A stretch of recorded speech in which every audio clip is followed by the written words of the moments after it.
The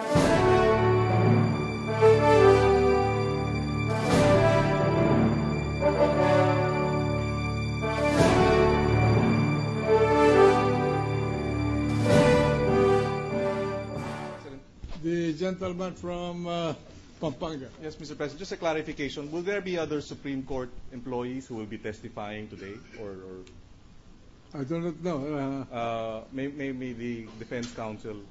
As of today, none, Your Honor. So this next witness is not from the Supreme Court? He's not from the Supreme Court, Your Honor. Yes, Mr. President, may I just make a manifestation? Before the witness was subpoenaed, and therefore, Bayuga, Attorney Bayuga was here on the strength of a subpoena.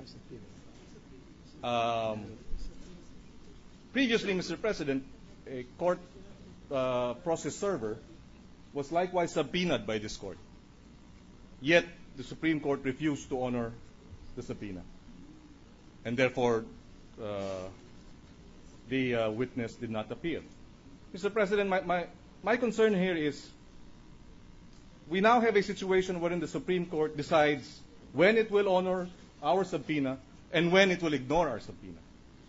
Again, this is not an issue between whether it's before the defense or the prosecution, Mr. President. This is an issue between this impeachment court, which has the sole power to try and decide impeachment cases, and the Supreme Court, which is an institution that is held accountable by this impeachment court, Mr. President.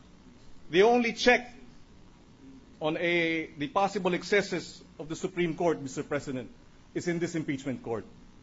My fear, Mr. President, is now the only check is now being checked by the entity that is supposed to be checked. I don't wish for any ruling, Mr. President, at this point. I'm just making this manifestation.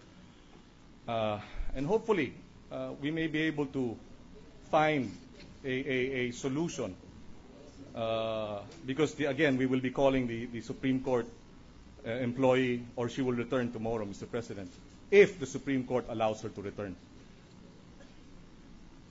Well, I guess when the time comes for a rebuttal evidence, if the prosecution would want to ask any of the employees of the Supreme Court to appear, then we will equally a subpoena. Along this line, Your Honor, may we be permitted only 1 minute Yes, statement, Your Honor. please. We have here a copy of the resolution referred to of February 14, 2012, Your Honor. And it provides, among other things, last portion, in some Philippine law rules and regulations prohibit the disclosure of confidential or privileged information on matters external to their adjudicatory functions and duties may be compelled by compulsory processes, Your Honor. I'm just reading from Yes, the circular. at any rate, I was informed by the Office of the Legal Counsel that Ms. Bayuga was also subpoenaed on February 1st.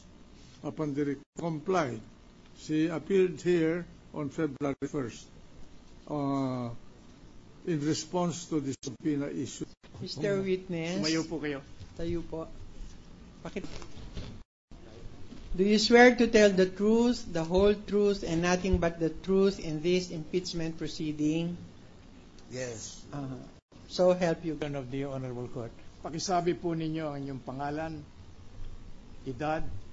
I'm Demetrio C. Vicente. I'm 70 years old. Binata po kayo, may asawa. Meron ako siya lang. What's the purpose of this witness? Kilala ho ba ninyo si Ginang Maria Cristina Rocco Corona? Oo, kilala ko dahil siya ang nabilang ko ng lupa. Ito ho ba yung may bahay ng kagalang-galang na punong hukom ng kataas-taasang hukuman ng ating Republika? Oo, yan. Siya ho. Si Chief Justice Corona. Oo. Now, sinabi po ninyo sa kagalang-galang na hukuman na kaya ninyo siya nakilala sapagkat nakabili kayo ng lupa sa kanya. Tama ho ba yan? Oo. Alright. Ano po itong lupa na nabili niyo sa kanya? Sa Ano bang bilihan ninyo, Mrs. Corona, nakadokumento o may papel? meron ako absolute deed of sale. Now, ilan pong parselang lupa ang nabili niyo kay Mrs. Corona? 7 ho, 7. Ito. Now, yung pong Pitong ano po? Pitong 7 parcel of land. Opo. pitong hektarya. Itong titulo. Opo. Pitong titulo. Opo. Opo. Now, may we be allowed to proceed, Your Honor? Proceed, Alright. Counsel. Thank you, Your Honor. Now, I am showing to you, ipinakikita ko po sa inyo itong kopya ng deed of sale. 6 pages. 6 pages, including the various certifications appearing therein. Will you kindly go over the same, examine it, and tell the Honorable Court what connection or relation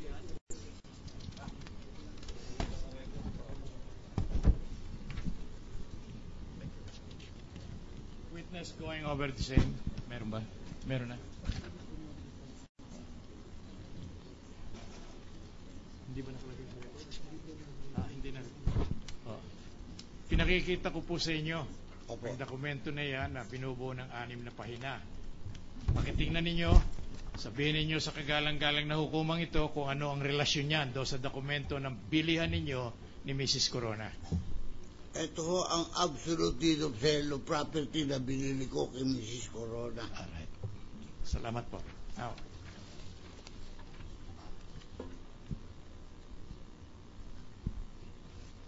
Ano bang petsa na yung dokumento na yan? ano raw po? July 1990. Sumagot kayo po. July 1990. July 20, 1990 po. July 20, 1990, notaryado. Opo. Oh, sige. Now, I noticed that on page 1 of this document,